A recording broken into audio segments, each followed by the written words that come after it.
Welcome back to the Good Success Podcast. And today I have got an amazing guest today. I wasn't actually even expecting to have the Quincy Long on today from Quest IRA.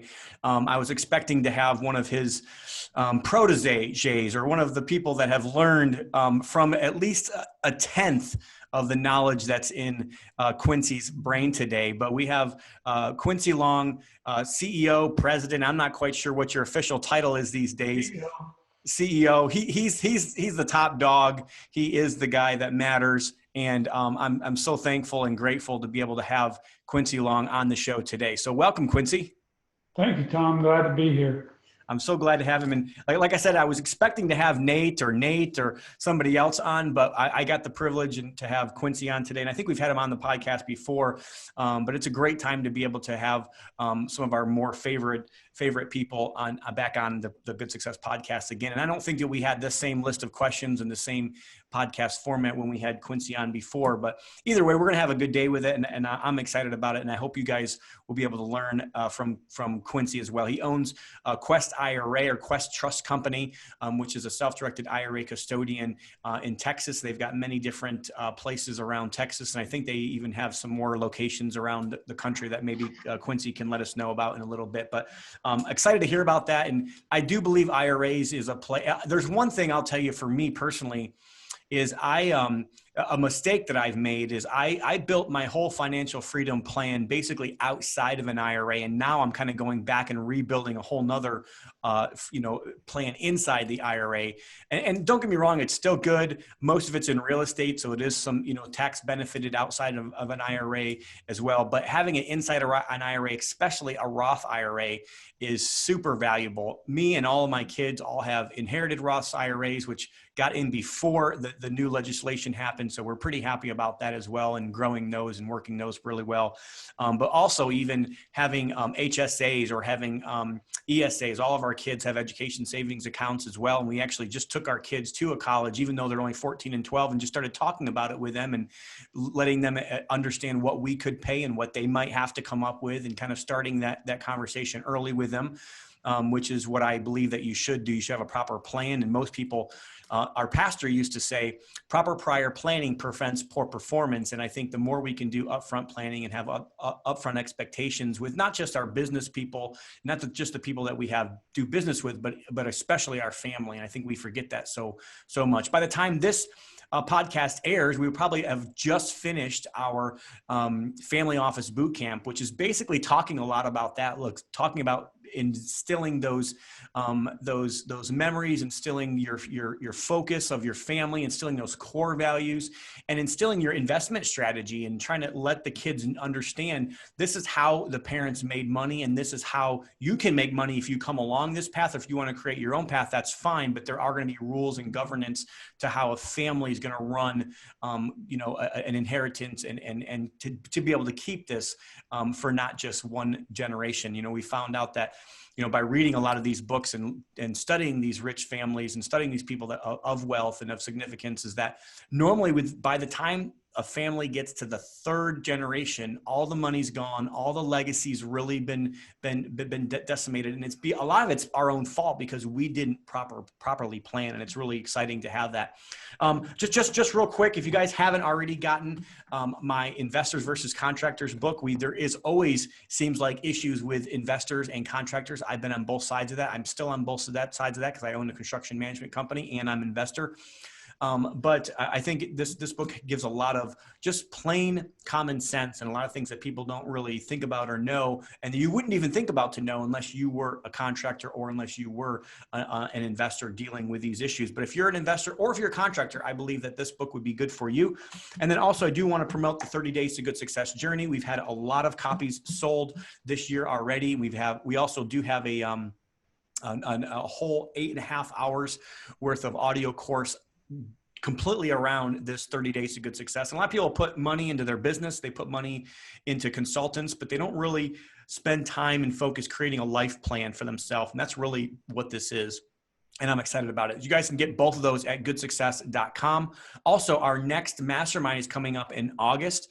And that will be the boot camp that's going to kick off that mastermind is going to be all about your operations of your business, all about setting up the proper structures, all about having the right kind of meetings and being able to set your business up to be able to scale and have success. So I'm really excited about the next mastermind in August coming up here. We also have the Community Go-Giver event, which is going to be in September. You guys can find out all about those at goodsuccess.com. And we are here. And I know a lot of people have decided to not do their events this year. We have just kind of kept going through it and saying, hey, we are committed to doing these. We've moved them off a little bit. We've kind of tried to be, understanding with people's fears and with people's just the way that everything's going in this crazy year of 2020. But we are kind of by faith just stepping out and saying we are going to continue to do these and kind of have proper precautions and do the things that we need to do in order to be able to add value to our Good Success community. So just kind of let you guys know where we're at with all that. And that brings me to Quincy. So welcome, Quincy. I'm so glad that you could make it for us today. I probably didn't do a justice of giving you a proper introduction. I'm not sure if it's even possible, but Quincy's been a great friend of mine, a mentor really of mine for several years, learned a lot from him. Learned a lot about trust, learned a lot about IRAs, learned a lot really about business. And, it's one of the things about Quincy that I like the most that I don't think he gets enough credit for. And that is his business acumen and the fact that he's built a great business and he stands for something. One of Quincy's favorite statements that I always hear him say is that bigger is not always better, but better will always lead to bigger. And I think that he lives that way, and I really do appreciate him. So welcome, Quincy. Thank you for being on. Why don't we just get this thing kicked off and just kind of go with, who you are. Maybe you can introduce yourself, what you do, and, kind of how you got there. Sure. First of all, is the volume okay on my? We can hear you just fine. Great. Perfect.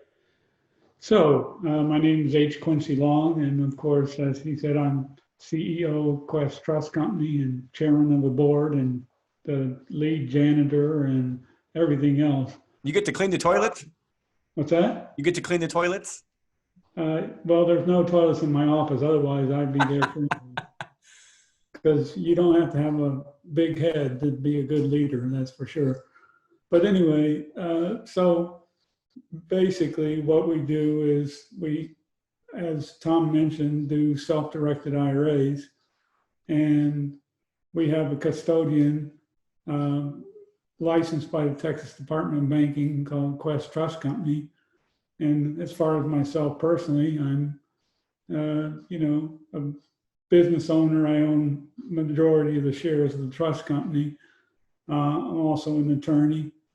I'm a family man. I have 2 daughters adopted and 1 granddaughter, which is in the other room, hopefully not going to scream while we're on the recording here. I try to be a good friend. I have a dog. I'm just a general overall guy and not too impressed with myself. Although I will tell you one thing, I'm apparently an awesome speaker. And let me explain that before you think I've got a lot of ego here.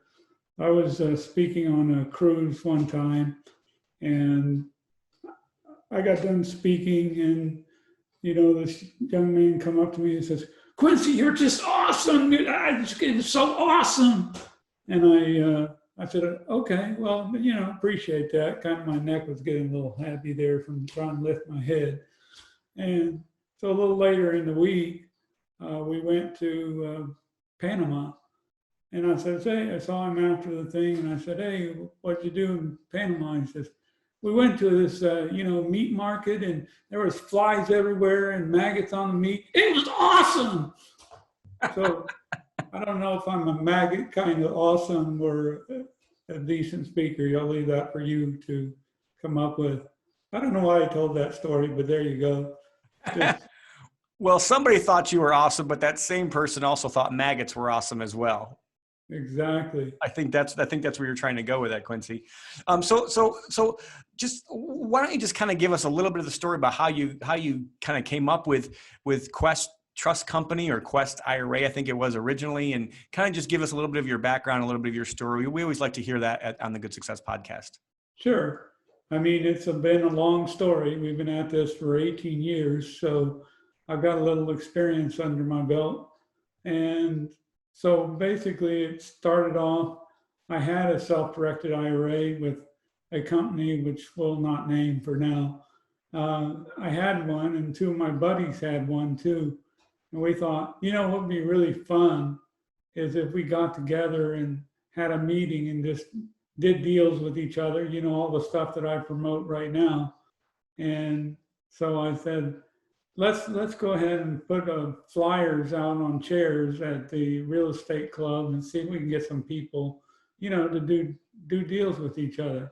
So we did, and long story short, for that part, we met every month for like 2 years or a little over 2 years and tried to come up with kooky things that we could do with self-directed IRAs.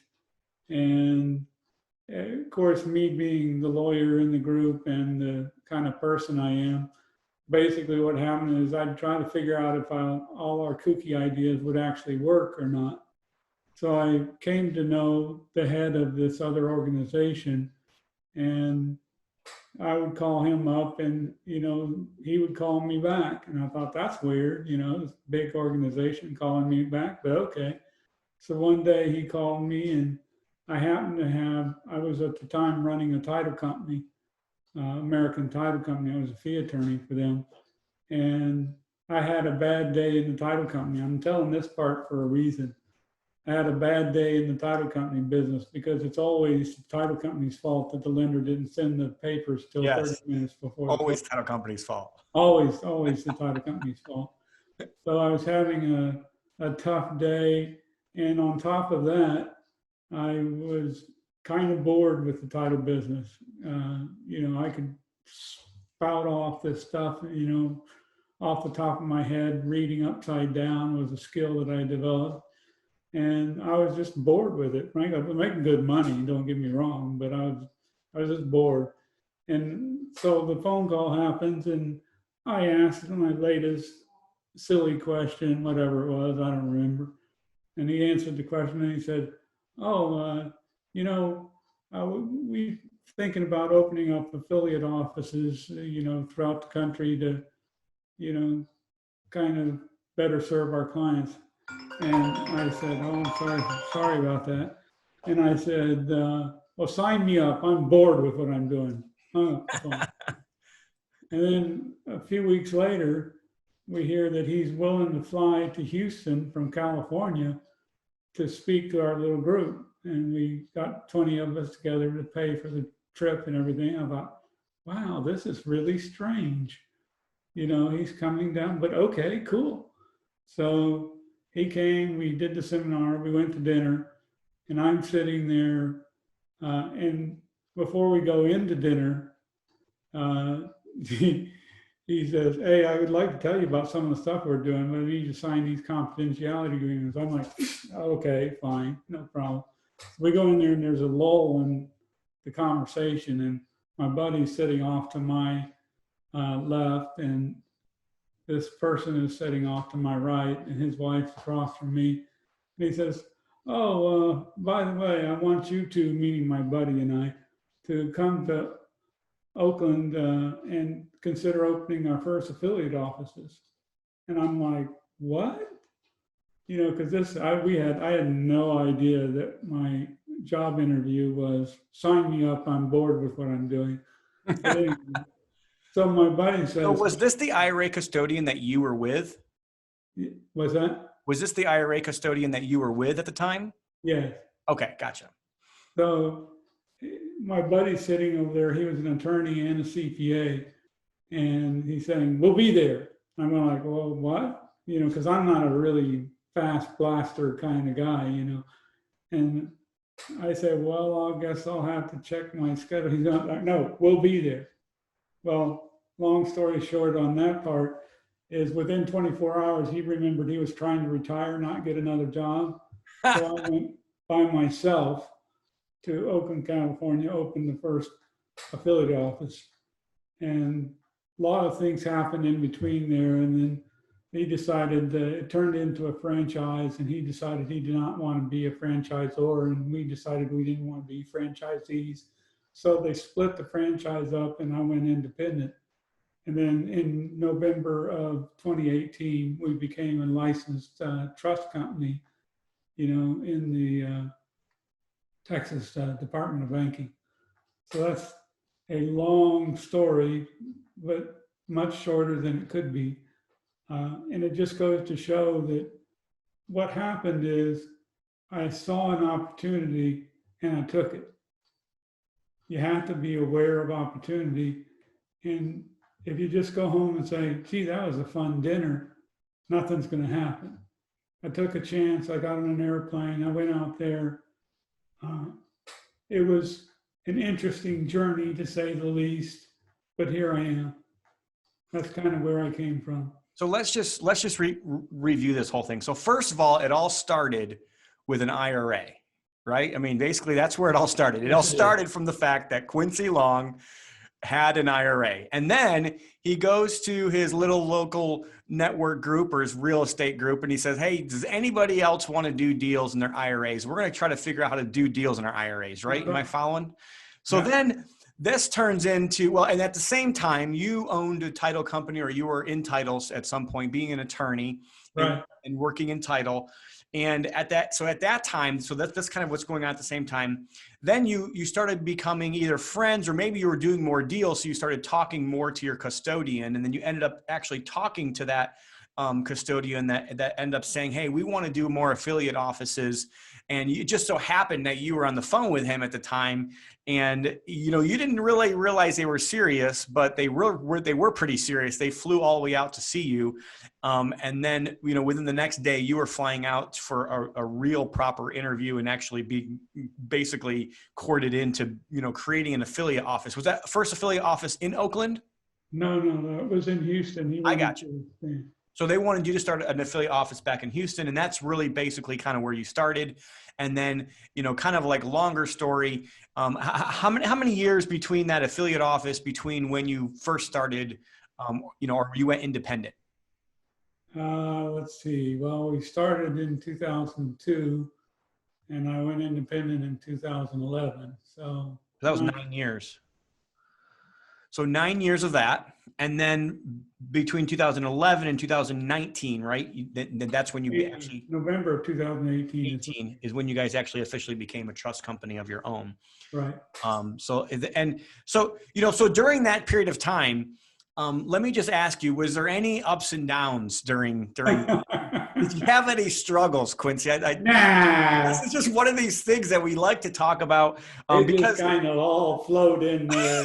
Everything was just peaches and roses, right, Quincy? Yeah, absolutely. At first, the interesting part were the first 2 years were kind of tough, because I was trying to build the business at the same time I was running the business that was feeding my family.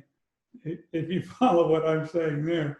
So you were moonlighting on this entrepreneurship. Kind of, yeah. But you already were running another business. I was. And so what happened is, at first you have this big ball, if you will, of the title company, which is a good business. Like I said, I was making 6 figures a year, so I'm not complaining about that. And then you have this new little ball over here. And then over time, as I didn't pay attention to the title company, that started shrinking a little bit, and this one started getting bigger, right? Well, eventually I had 2 big balls, and I don't want to say that in a coarse way. And that's the point about 2 years out, where it was getting very difficult to manage. But I eventually shut down the title company as it shrunk, and the what became Quest grew. And I shut down and switched all my efforts to operating Quest. So it was not easy, guys. If you're going to go out and be an investor, for example, you need to have resources, or you need to work your fanny off to be able to do both for a while. This idea of just seeing people on the TV say, well, now I only work 3 hours by the pool drinking mojitos, it's nonsense. I mean, I suppose it does happen sometimes, but by and large, a business is a business, and investing, if you're going to live off of that, is a business, and you've got to treat it like a business. Absolutely. I love that concept. And I'm so glad that you brought that up. And I talk about this all the time. Sometimes people that have never been able to keep a job down for 6 months ever in their entire life, all of a sudden think that they're an entrepreneur and they're going to go out and make it big and they're going to be the best, the next whatever you want to, the next person to do whatever. And it really does take a lot of work and effort. I can remember in my 20s, leaving the house at 5 o'clock in the morning and not getting home until 9 o'clock at night. And that wasn't just like a one-time deal. That was like for years and years of my life. And I think a lot of times people just think that you get somewhere by not doing any of the hard work. And that's never the case.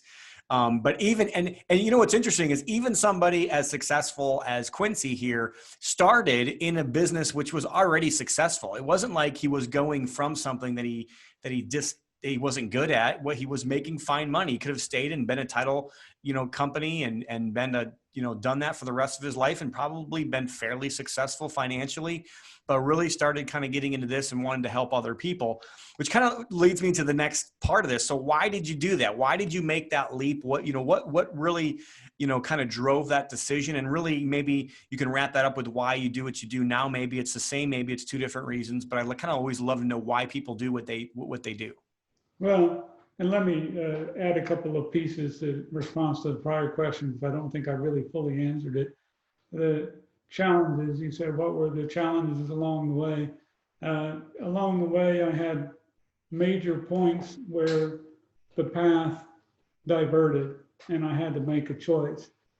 And the first time with Quest, I've had other things besides Quest, but the first time with Quest is when they broke apart that franchise. And I had to redraft all documents. I had to redraft all forms. I had to negotiate an exit contract. And it was one of the hardest years of my life. It caused a lot of stress and strain on my marriage. And it was my wife was trying to help guide us through it. And it was tough and you had to get through it. But ultimately I came through that. And then the next thing I knew, the Department of Banking wanted us to start as a trust company, and that was certainly fine. That was within their authority to ask us to do that. So, and we'd always intended to do that. So that was a year and 2 months, probably, my attention full-time, morning, noon, and night to get all the stuff required together, and the full attention of one of my staff members also for that year and 2 months. And a whole bunch of attention from various managers and stuff from the business. And let me tell you, it wasn't easy to get where I am. So yes, there have been lots and lots of challenges. So now you asked why I do what was the question now? Well, let's stay with that just because it is so relevant, I think. So what did you learn from those challenges? And so, yeah, you've had challenges. It seems like your biggest challenges that you're talking about are the forks in the road, kind of like when you had to go, absolutely, when you had to break off from the affiliate and then kind of almost the same, not the same, but it's different, but it's kind of the same. We had to kind of change business models, even though you're doing the same business. Yeah. Kind of reformat everything. So what did you learn from that? Well, I learned several lessons, but the key lesson there is just because you are taking a fork in the road, what we tend to do is think that that's some kind of disaster or something. And every time I've had a major fork in the road, I've ended up better on the other end. Not that it wasn't stressful going through it, but like in the title company business, before I ever went into the IRA business, I started a fee company, a fee attorney office, and I started tooling back my law practice, because I wanted to do the transactional stuff. And I successfully started tooling that back. And then they jerked the fee attorney contract away from me, and that title company went out of business. So then I was at a real fork in the road, and I made some arrangements with American Title Company, and I ended up meeting Mark Wilson, which is to this day, he was my partner for a while, and then we split up. To this day, he's one of my best friends. So I came out on the head of that. When I was getting bored with the title company and hit another fork in the road, and I saw this opportunity, I took it and I thought, that's stressful, right? But I ended up having a good business model that when we went through the franchise breakup, boy, that was stressful. Everything that I thought maybe might be a disaster was just a path to something better. Does that make sense to you? Absolutely. And the question I have, because I think it's a telling, it's very telling to me as I'm paying attention to the story, and I'm paying attention, and I've heard some of these bits and pieces, maybe not all at the exact same time, throughout many different years, and talking to Quincy one-on-one or listening to him speak over the years, but never gotten this deep with it. But, I think it's a testament to Quincy of how well he's handled all these forks in the road, because not everybody handles all these forks in the road the proper way. And they don't always pick the right choice, right, Quincy? I mean, we could probably make a list of people right now that we know that we think are not taking the right choice, and they have a fork in the road, and they may not be taking the right choice. So let me just ask you this: the right choice in every single one of these scenarios, was it really the easy way, or was it probably normally the narrow gate? That was it probably normally the harder thing to do? And which decision did you probably make in most of these cases? Certainly, what in each of the forks in my road, that's been really the harder road. But I faced up to it. Like when we broke up the franchise, we negotiated a deal, and they said, we can buy you out at this price, or you can buy us out at this price. That was the arrangement we made. And I never thought twice about it, because I employed 60, 70 people at the time. And I've always said, another one of my business phrases that I've always said is, it's easy to make a decision when you have no choice.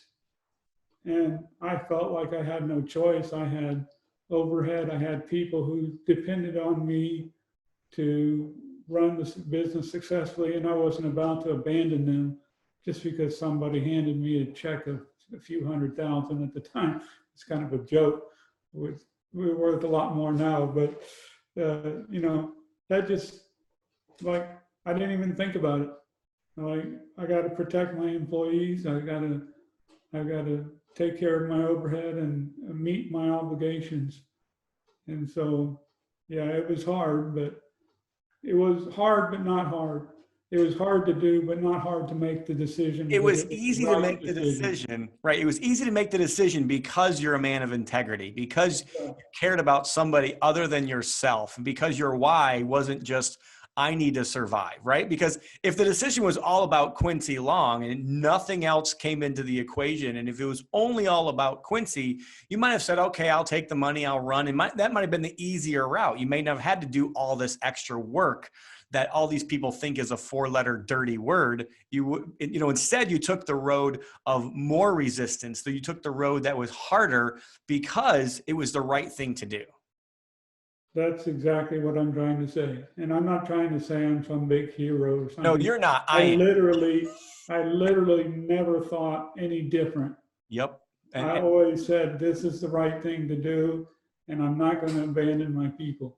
I love it. And I see so many people out there, and they're trying to say, I want to have I just want to have a 1-person shop, and I want to stay small, and I want to keep it all. And they think that they're keeping it all, but they're really kind of missing out on the real purpose of life, which is really to bless other people and to be a conduit, not a bucket. So I appreciate you sharing that with us. Thank you so much for that, Quincy. So maybe that'll get us into why you do what you do. I'm not quite sure, but so let's get into that why question. So why did you choose back then to keep all those employees when you were going off and separating from being an affiliate? And why did you choose to go and be a trust company? And why do you do what you do now?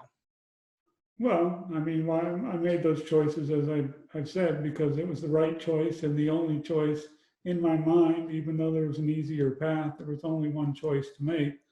That I mean that. That's the way I did it. But why do I have the business that I have? Is because I'm passionate in believing about this concept. And I'm throwing out all my business concepts here, Tom. I don't know I love it. This is what I like to pull how out it's of going to you. work, This is what but I'm trying to learn. This is all about me here. I'm just trying to learn from you, Quincy. well, I'll put it to you this way. I'm very passionate about if there's a law, you should use the law, but don't abuse the law. It's good. And why does that apply to what I do? It's very simple. I believe that you should pay your fair share of taxes, but if the government gives you a way to get out of paying taxes, sometimes permanently or sometimes delaying it for many years, I believe that's the right thing to do. So I'm an investor, as you know, sometimes successful, sometimes not as successful as I would like, but I'm an investor and I have that dream and I enjoy doing investing, generally speaking. And I prefer to do it in the tax-free environment. I have enough wages to live on, so I don't need to worry about that. And that's a good position to be in. But at the same time, I can be an investor and allow other people to create wealth through IRAs and sometimes even tax-free wealth in the Roth IRAs or other venues. So that's why I do what I do, because the law is there. I believe that you should use it, but don't abuse it. So I teach a lot about how not to abuse the law. But that's kind of my mantra, if you will. That's I why I love do it. what I do. That's really good. So, and I think when, as it pertains to good success, and one of the reasons why I like Quincy so much, and even like self-directed IRAs, is it's a way to be a good steward. I mean, really, we all have been given time, talents, treasure. We've all been given the ability to make wealth, the ability to do what we do.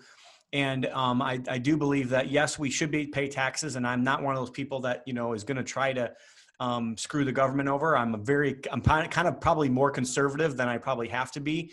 I pay myself salaries from all of my companies, which is, you talk to investors, that's like a foreign concept. They don't think that you should pay yourself a salary. And I've always done that ever since I was 19 years old. Even as a side business, I paid myself a salary first before I paid myself dividends and tried to, and some of that goes because of the network that I put myself around, and having Josh Belk as one of my best friends that kind of has helped me make sure that I am on the right side of the law when it comes to those things has been a blessing for me, I think.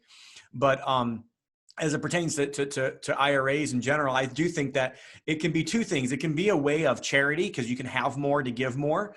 It can be a way of legacy as well, which I do think is a key component in the IRA concept as well, and in that world, but also to be a good steward of what we've been given. And I do appreciate you, Quincy, for all that you do for our community. And really, Quest IRA is one of those companies that probably has, I'm not sure if this is a true statement or not, but I think it's true. If they don't have the most education when it comes to self-directed IRAs, they are pretty close to having the most free education out there. And they're constantly putting out new content and teaching new strategies and showing people how they can use their IRAs to do different investments and to make sure that they are taking not taking advantage of the law, but they're staying within the law without being outside the law, and making sure that people are doing things in the right way. And I want to throw something out that's kind of ironic. Um, basically, when I started this business, I wanted to make sure that I wasn't trying to just teach people to store wealth on this earth, that I was not violating that biblical principle. And I'm so glad that I've met you, Tom, years later, but I kind of talk to my church friends about that. And I go, am I making the right decision by going into the IRA world? Or am I teaching people just to store up treasures here on earth instead of in heaven, if you know what I mean? Absolutely. Yeah. And, years later, I met you, Tom, and we're following the law. We're not trying to teach people to store up treasures here on earth, but to build more wealth, to have more, to give more. And so I wish I'd known you 18 years ago when I could have used that advice and and been more certain of what I was doing, but I made my choices, and I appreciate what your theory of good success is. That you work hard, you save money, you do what you do to have more, to give more, to be more of a loving person. Absolutely. And I do think I think, it's what's interesting is if you read the Bible, you kind of go, and you hear about this man named Abraham, which like a lot of Genesis talks about this, and he was a wealthy businessman. A lot of the wealthiest people that were in the world at the times are the people that the Bible wrote about. Doesn't mean that other people were not significant. Absolutely not. There's people that didn't have any money that were written about, but there's a lot of truths in how people make their money, how people tithe on their money, how people give their money, and why they do what they do with their money. And it's really all about having a blessed life and about being that conduit and then being that reflection of God's love to this dying world, which is so desperately in need of a savior right now. And we are just, even though right now we are, facing the United States and half of us think that we're just going crazy, really what they do need is that love, and they really do need God's grace and God's direction on their life. And love to have, Quincy talk about that and have him in the same mind when it comes to that. And God give every single one of us a gift. He's given every one of us a passion. He's given every one of us a why and a reason and a purpose. And if we can grab onto that purpose and do it for him, at the end of the day, that's really what we want to see is, well done, thy good and faithful servant. You've been faithful in few, and I'm going to make you master of many. And that's what I want to hear when I get to heaven. And I'm sure that that's what Quincy wants to hear as well. So appreciate that quite a bit. So you guys at Quest, do you guys have anything coming up, or do you guys have any events or anything that you guys would like to talk about? Maybe this is when your guest wants to come on and maybe talk about what you guys have going on at Quest. Or there you are. Hello, how are you today? Hey, Haley. So do you guys have anything that you guys would like to promote, or what do you guys got going on? Any special events or anything special that Quest is doing right now? Yes, we've always got something coming up. Like you said, we do a ton of free education, but right now we are actually gearing up for our biggest online event of the year, which is QuestCon 2020. This event will be all day, July 10th and July 11th. And Tom Olson, you will actually be one of our guest speakers. So super excited to have you there. Technically, pre-sales have ended. However, I did get permission, since you are one of our guest speakers, to actually extend the early bird pricing for anyone who is watching this webinar. So if you're watching this and you are interested in the early bird pricing, which has technically ended, it's $49 to attend all 2 days. We will also have a virtual networking event online, I believe the first day of QuestCon, but tickets right now are on sale. If you are interested in that, just send us an email or visit our website. We've actually got a chat feature through the Quest Trust website where you can chat live with an IRA specialist, and we can hook you up with a little promo code for any of the Good Success attendees that are watching this today. And then also just kind of add on to that, if you guys have questions, if you're interested in setting up a consultation, I am one of 15 IRA specialists here at Quest, and we're here to help you out no matter what part of the process you're in. Like Quincy was saying, we want to help you retire. We want to help you really know about all of your options. So we're here to be a good resource wherever we can be. Awesome. Thanks for being on, Haley. I've met Haley several times. We've had her one of our masterminds twice in their Dallas event, in their Dallas office there with Haley, and I appreciate you so much. So just one more time for our audience, because I want to make sure I understand this. So how does somebody get this promo code? Because I think the price is $99 now, right? It is, yes. So if you want this promo code, send us an email at IRA specialists with an S on the end at questtrust.com. We're not really putting some of these promo codes out for public. You've got to reach out to us to get them, just because, we want to make sure that the right people are getting these promo codes. But if you forget the email, really easy, just go to our website at questtrust.com, and you can chat live with an IRA specialist right through the website, and we can get you that promo code. And then just say that they saw Quincy on the Good Success podcast. Correct. Yes. Okay. So all you got to do is just either go to Quest Trust. Is it questtrust.com?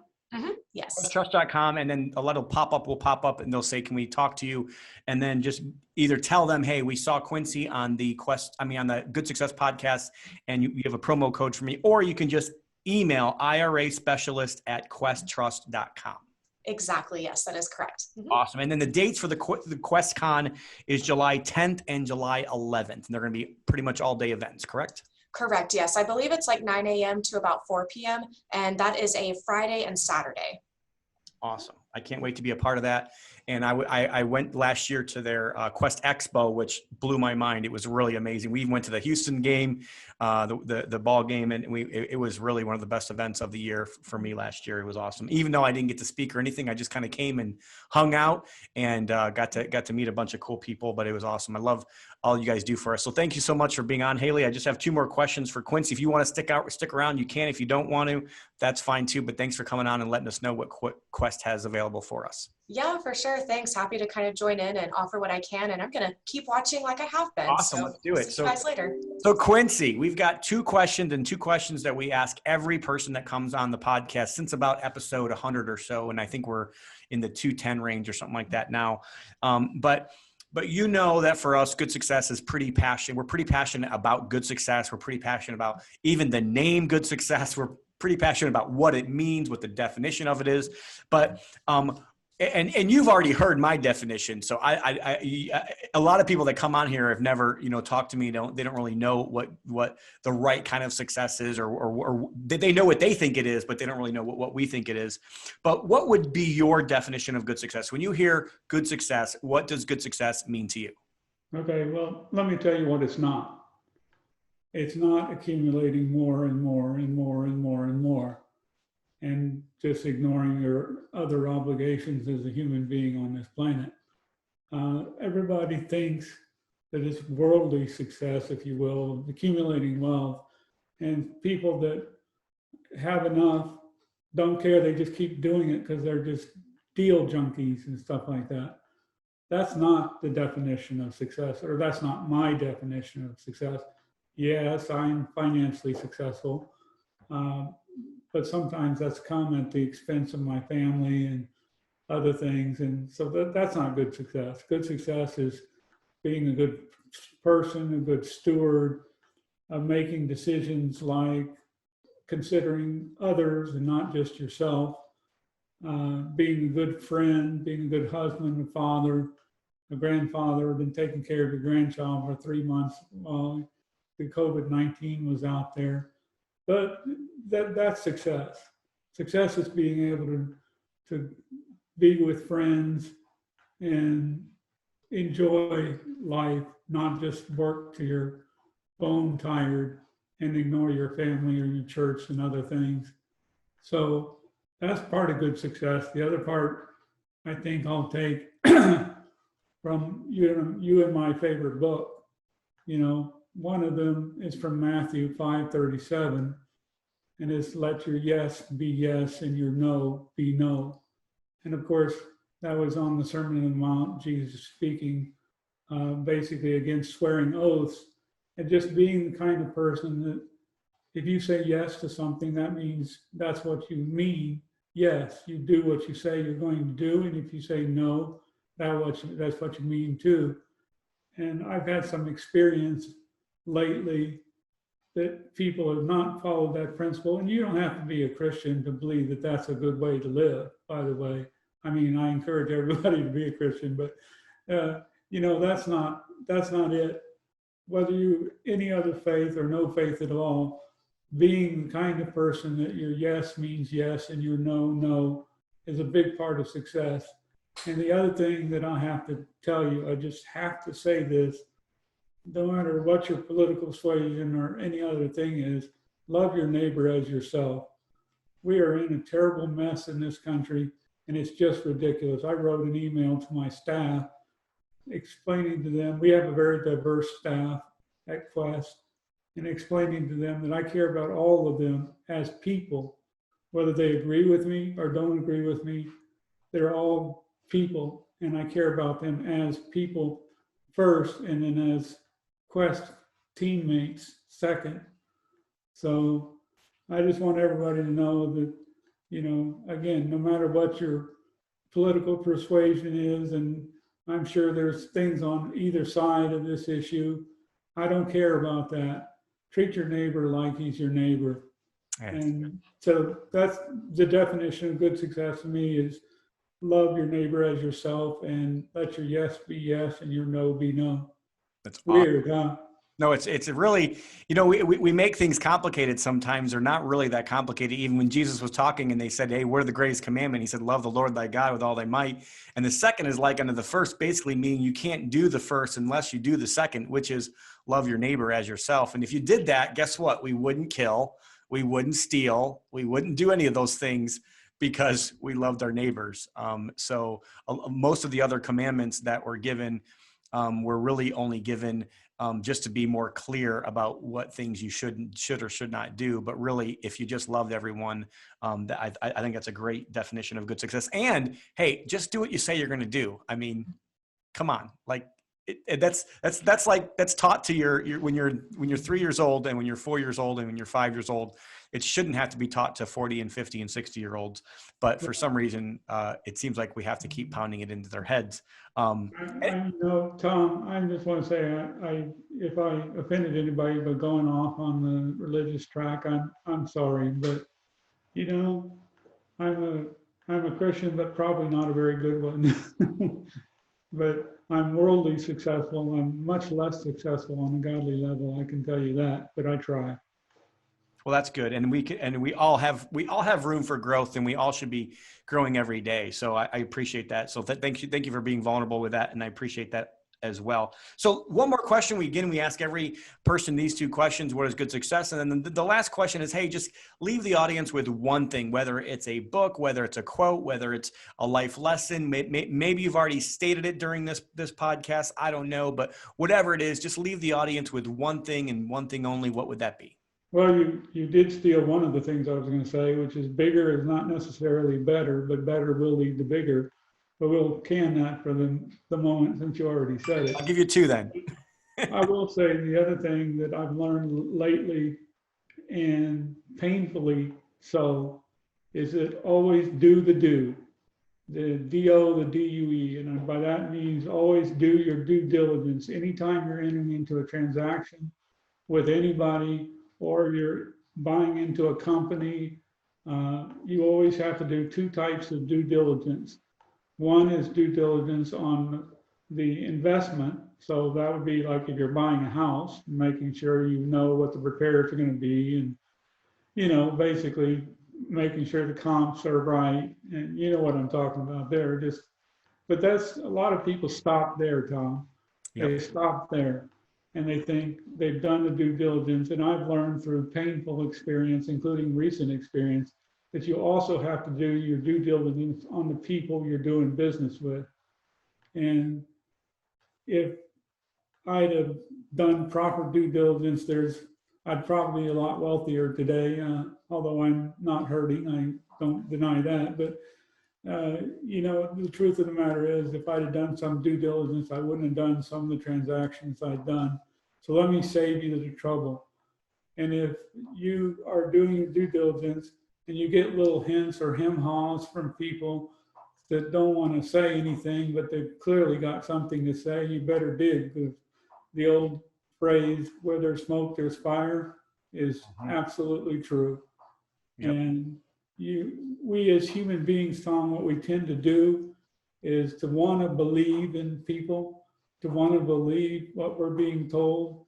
And so it's kind of like you try to fit the facts to what your beliefs are. And when you're doing due diligence and you're about to spend your hard-earned retirement dollars or your other dollars, you got to be more discerning than that and dig till you're certain, as much as you can be, of the deal itself, but more importantly, of the character of the people that you're doing business with. So that's what I would leave the audience with. Yeah, it's awesome. And I mean, I've always heard due diligence is in three different ways. Number one, like you said, the person. Number two, the actual deal. And number three, the paperwork, and make sure everything is really good in the paperwork as well. So, and your paperwork is paramount. You're absolutely right. And and the problem is in an up market, everybody's a hero and everybody can make things happen. But when there's any kind of shift, it's really telling sometimes. And again, like I think everybody, it doesn't matter who you are, every one of us have had some kind of little angst or a little bit of, a shake up a little bit in the last, 4 or 5 months, from what we've gone through. So, I'm not saying that every single person that's asked for an extension or every single person that's, done, that didn't actually make something happen by a certain time is a bad person, but there sure well better be communication. There sure well better be honesty and integrity in all of that. And people, I started saying this about a year ago because I had no idea coronavirus was coming. I had no idea, but I just had a feeling that we were kind of getting to a point where, this started last year, Quincy. It was like 2019 where we really started seeing certain people's businesses the wheels start to come off in certain areas. And, I started making a statement every time I spoke anywhere. And I said, make sure whoever you're doing business with, you're willing to go through a downturn with. And I think that's part of doing the due diligence on that person is how are they going to respond? What decisions are they going to make? Are they going to make the hard decisions, which is to like go through something together with you, or like Quincy has, through his career and, made those hard decisions. You talk about times where you were in debt up to your eyeballs. You had no idea. You knew you were going to make it happen, but you said, hey, I'm going to borrow this money. And it was the hard decision to make. And everybody who's been a success in business has been there at some point. So it doesn't mean that just because you are, and again, like we're not having major issues here. I'm not talking about me specifically, but there's been some people that I've dealt with and they've been very communicative. Lending kind of just went out the window for about 2-month period of time there. And everybody that I was loaning money to, like they couldn't refinance, so as long as I was getting communication with them, as long as they were showing me pictures and letting me know what was really going on and I could confirm that, maybe if I needed to, I was totally fine with that. I'm always fine waiting to get paid. I just want to make sure I'm going to get paid at the end of the day. Right. Absolutely. So yeah, I totally agree with that. Make sure you do the do. Isn't that a commercial or something? I think that's like a pop or something. But do the do is Quincy's one thing, and do the due diligence on people. And really, and I would just follow it up with, make sure whenever you're investing with somebody, you as the investor is willing to go through a change in everything. Like who knows what's going to happen over the next 2 or 3 years with different government changes in what they say or what they make us do. And on the flip side, if you're borrowing money, make sure that you understand, hey, the borrower is servant to the lender. Does that mean that you should never be in that position? Absolutely not. I believe that Jesus said he was the greatest servant of all. And he says the servant is the greatest of all. So the servant is a pivotal piece in any investment. So it's not that you shouldn't be that person, but you should know the position that you're sitting in, and that lender, that the borrower is always servant to the lender. And as long as you're keeping up your part of the bargain, I think it's great. But if you're not, then shame on you, honestly. And you really ought to take a look in the mirror and take personal responsibility for what you're doing. And I'll just leave it at that. I think I'm going to write a book at some point, borrowers versus lenders. Quincy, what do you think? It shouldn't be borrowers versus lenders. It's the team of borrowers and lenders. Well, that's kind of the spirit of this book, Investors versus Contractors, is that it shouldn't be that way. But sometimes you have to kind of put a little bit of, that in the titles in order to get people to want to read the book sometimes. But yes, I totally agree with you. That is what you want, and that is the mindset. And I even talk about that in Investors versus Contractors, that for a contractor, the investor could be your absolute best friend in this entire world. And to the investor, a great contractor can be your best friend. And you can really, they're a valuable piece of that puzzle. Same thing with borrowers versus lenders, can be a very valuable, combination with those two. And they both need each other to a certain degree. So that's going to do it for today's episode. Thank you so much, Quincy, for being on. I appreciate your time. Thank you, Tom. I appreciate your time, and thank you so much for all you do. And thank you so much for Quest and for everything that Quest does for our community and for really the real estate investment community. Like I said, you guys can find out more about them at questtrust.com. And again, if you're trying to get that early bird special for the QuestCon July 10th and 11th, you can email IRA specialist at questtrust.com, or you can just go to their website, questtrust.com, and talk to one of the pop-up live specialists that will be there for you there. So that's going to do it for today's episode, guys. Just remember that whatever you do, just like Quincy said, do what you say you're going to do. And remember, bigger's not always better, but better will always lead to bigger. I love those statements. I love Quincy. It's been a pleasure of mine to spend some time with you today, Quincy. And as always, remember, at Good Success here, be a conduit, not a bucket. Work to have to give. God bless.